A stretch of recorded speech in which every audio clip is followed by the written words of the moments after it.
पत्नी और 3 बेटियों के साथ रहता है।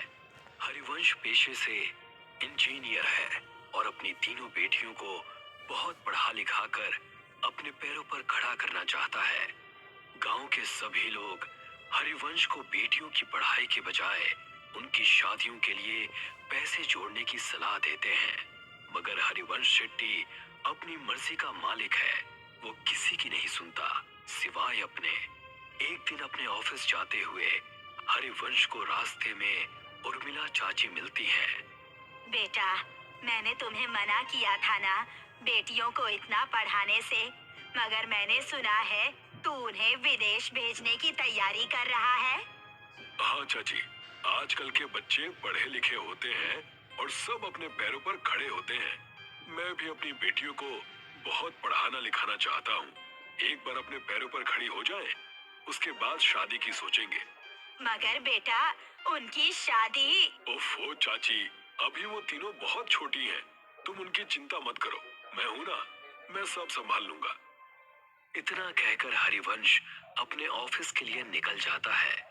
उसके ऑफिस पहुंचते ही उसे खबर मिलती है कि गांव में भूकंप आया है और सब बर्बाद हो गया है। हरिवंश वापस घर पहुंचता है और देखता है कि उसका पूरा गांव बर्बाद हो गया है। अरे ये सब क्या हो गया? मैं तो लुट गया, बर्बाद हो गया। अब कैसे सब हो पाएगा?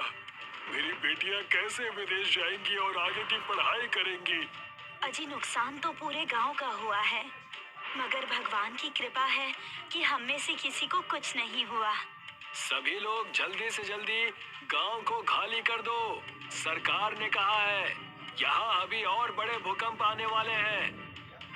देखते ही देखते पूरा गांव नदी पार करने के लिए इकट्ठा हो जाता है। सभी नदी के किनारे खड़े चिट्टी का इंतजार करते हैं। वहीं हरिवंश शेट्टी का परिवार भी अपने नंबर का इंतजार करता है।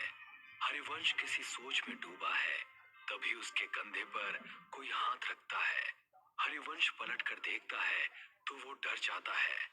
खून से लथपथ एक आदमी उससे कहता है, बहुत लंबा इंतजार करवाया है तूने, आखिरकार तू हमारी पकड़ में आ ही गया। हरिवंश उस आदमी को देखकर डर जाता है।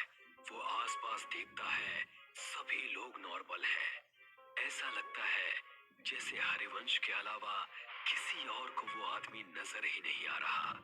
कौन हो तुम और मेरा इंतजार क्यों कर रहे थे? आत्मा कुछ कहती कि तभी हरिवंश की सबसे छोटी बेटी उससे कहती है, पापा, हम कब से यहाँ इंतजार कर रहे हैं। सबका नंबर आ रहा है, मगर हमारा बोट में नंबर ही नहीं आ रहा। अब तो मुझे बहुत जोर से भूख भी लग रही है। क्या दिन देखने पड़ रहे हैं ना इंजीनियर।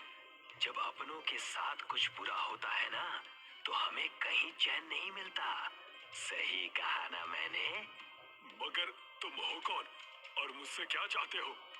तभी हरिवंश की नजर नदी के बीचों बीच चल रही नाव पर पड़ती है, जहां से बहुत चीखों की आवाजें आ रही हैं।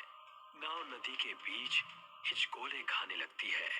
तभी हरिवंश की नजर नदी में कुछ आत्माओं पर पड़ती है, जो जेट्टी से कुछ लोगों को पानी में गिराने की कोशिश कर रहे हैं। जो जो आदमी नदी में गिरता जाता है, वो आत्माएं एक एक करके उनका गला मरोड़ती, तो कोई आत्मा किसी का खून पीती है।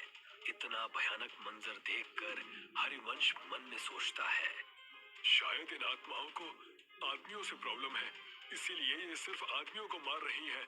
अगर मैं मेरे परिवार के साथ गया तो ये मेरे साथ साथ उन्हें भी नुकसान पहुंचा सकती हैं, जो मैं बर्दाश्त नहीं कर सकता। इतना सोचते हुए हरिवंश वहां से उल्टा गांव की तरफ भागना शुरू करता है और उसके परिवार वाले उसे वापस आने को कहते हैं। अरे, वहाँ कहाँ जा रहे हैं आप? गांव में खतरा है, लौट आइए। हाँ पापा, वापस आ जाइए ना प्लीज। वहाँ मत जाइए ना पापा, वापस आ जाइए ना। मगर हरिवंश किसी की नहीं सुनता और गांव के अंदर भाग जाता है।